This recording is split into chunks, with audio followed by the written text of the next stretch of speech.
آج سب سے بڑا المیہ یہ ہے کہ ہر آدمی دعاؤں پر اکتفا کر رہا ہے۔ دعائیں مانگنا ضروری ہے۔ الدعاء مخ العبادہ، دعا عبادت کا مغز ہے اور دعا تقدیر کو بدلنے کی طاقت رکھتا ہے۔ دعا مومن کے لیے اسلحہ اور زیور ہے، لیکن صرف دعاؤں پر اکتفا کر لینا یہ کافی نہیں۔ آج علماء بھی دعائیں مانگ رہے ہیں، حکمران بھی دعائیں مانگ رہے ہیں، عوام بھی دعائیں مانگ رہی ہے۔ حکمرانوں کا کام محض دعا کرنا نہیں، ان کا کام ہے قوانین کو نافذ کرنا، شریعت کو نافذ کرنا۔ جیسے گھر میں ہر آدمی کو اپنی ذمہ داری کا پتہ ہوتا ہے، گھر کے کفیل کو پتہ ہوتا ہے کہ میں نے صبح اٹھ کر آفس جانا ہے، گھر کی مالکن کو پتہ ہوتا ہے کہ میں نے صبح اٹھ کر بچوں کا اور شوہر کا ناشتہ تیار کرنا ہے، بچوں کو پتہ ہوتا ہے کہ ہم نے اٹھ کر اسکول، کالج، یونیورسٹی یا مدرسے جانا ہے۔ تو دنیاوی اعتبار سے تو ہر آدمی کو اپنی جے ڈی کا، اپنی رسپانسبلٹی کا، اپنے کام کا پتہ ہوتا ہے، لیکن آخرت کے حوالے سے ہم انتہائی غافل ہیں۔ اگر حکمرانوں سے کہا جائے کہ شریعت کو نافذ کرنے کے لیے کوئی عملی اقدام اٹھائیں تو وہ کہتے جی بس آپ دعا کریں، ہم بھی دعائیں کر رہے ہیں۔ بھائی آپ کا کام محض دعائیں کرنا نہیں، آپ کا کام امر بالمعروف اور نہی عن المنکر کے نظام کو قائم کرنا ہے۔ آپ کا کام اقامت صلاۃ اور زکوٰۃ کے نظام کو قائم کرنا ہے۔ آپ کا کام ملک میں فحاشی اور عریانیت کی روک تھام کرنا ہے۔ آپ کا کام سودی قوانین کا راستہ روکنا ہے۔ آپ کا کام لوگوں کو انصاف فراہم کرنا ہے۔ آپ کا کام ظالموں کو کیفر کردار تک پہنچانا ہے۔ آپ کا کام رسول اللہ صلی اللہ علیہ وسلم کے لائے ہوئے دین کو ریاست مدینہ کے خطوط پر اس ملک کے نظام کو استوار کرنا ہے۔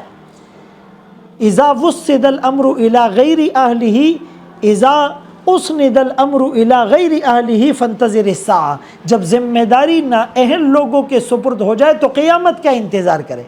اسی طرح جو علماء ہیں ان کا کام اصلاح امت ہے کہ وہ اپنا فعال اور مؤثر کردار ادا کریں، وہ مختلف شعبہ زندگی سے تعلق رکھنے والے افراد کے اندر جائیں، اپنا انفلوئنس شو کرے۔ صرف یہ کہہ کر اپنی جان چھوڑا لینا کہ پیاسا کنویں کے پاس چل کر آئے گا، جو مسجد آئے گا، جو ممبر و محراب کے سامنے بیٹھے گا، اسی کو ہم فیض پہنچائیں گے، باقی ہماری ذمہ داری ختم، ہم عہدہ بنا ہو گئے۔ نہیں، ہمیں بادل بن کر ہر جگہ برسنا ہے۔ انبیاء علیہم الصلاۃ والتسلیمات سے زیادہ اللہ کی نظر میں معزز اور مکرم کون ہو سکتا ہے؟ اللہ کے ہاں عرش پر جو ان کا پروٹوکول تھا وہ سب کو معلوم ہے، لیکن اس کے باوجود انبیاء لوگوں کے پاس چل کر گئے ہیں، بازاروں میں گئے ہیں، کسانوں کے پاس گئے ہیں، سرداروں کے پاس گئے ہیں، خطوط بھیجے ہیں، وفود بھیجے ہیں، اور خود عملی طور پر بھی ان کے پاس ایک ایک کے دروازے پر کئی بار گئے ہیں۔ تو علماء کو بھی صرف دعاؤں پر اکتفا نہیں کرنا، بلکہ اپنا مؤثر اور فعال کردار معاشرے کے اندر ادا کرنا ہے۔ عوام کا کام ہے اچھے حکمرانوں کا انتخاب کرنا، لیکن بدقسمتی سے وہ نہیں ہو رہا، اور یہی عوام الیکشن کے موقع پر سیاستدانوں کے پاس جاتی ہیں اور رنگ برنگی جھنڈیوں اور پلیٹ فارم تلے جمع ہو کر ان کو اپنا حکمران منتخب کرتے ہیں جو لوگ شریعت سے نابلد ہوتے ہیں۔